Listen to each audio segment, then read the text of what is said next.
অনেক ধুমধামের সাথে কিন্তু আখির জন্মদিন পালন হলো। আর এই দেখো, একটা না দুটা না তিনটা কেকই কিন্তু আখি কেটেছে। আখির কেকগুলো কিন্তু অসম্ভব সুন্দরী ছিল। এছাড়া কিন্তু আখি তার জন্মদিনে আরেকটি ধামাকা নিউজ দিল। দেখো, আখি কিন্তু গাড়িতে চড়ে ঘুরতে যাচ্ছে।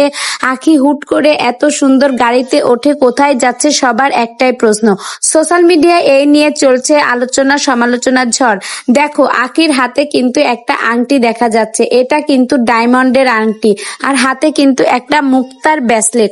এছাড়াও আখি কিন্তু পুরো একটা সেট গিফট পেয়েছে। এই গিফটটা আখিকে কে দিল? আলহামদুলিল্লাহ, আখি তার ভেরিফাইড পেজে একটা পোস্ট দিয়েছে আলহামদুলিল্লাহ লিখে। তাহলে কি আখির এঙ্গেজমেন্টটা হয়ে গেল?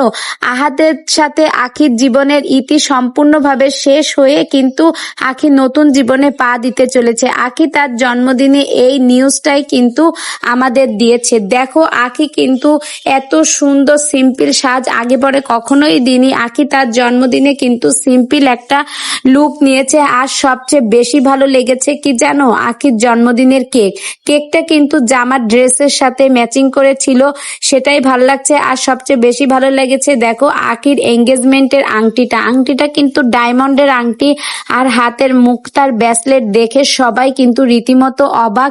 শুধু হাতে না, গলায় কানে পুরো একটা সেট বলতে গেলেই চলে। আখিকে এত দামি গিফট কে দিল, এটাই হচ্ছে সবার কাছে প্রশ্ন। তো আখি যদি নতুন জীবনে পা রাখে সেটা তো খারাপ কিছু না। আর কতদিন আখি একা থাকবে? নতুন করে জীবন শুরু করুক। আখিরও তো একটা জীবন আছে, সে কি সারাক্ষণ একা একাই ছেলেকে পালবে? তো এবার আর একা না, আখি আর দুজনে মিলেই কিন্তু আয়াসকে পালবে। সব মিলিয়ে এই খবরটা আমার কাছে খুবই ভালো লেগেছে। যাক, আখি ভালো থাকুক, সুস্থ থাকুক, আয়াসকে নিয়ে এই দোয়াই করব।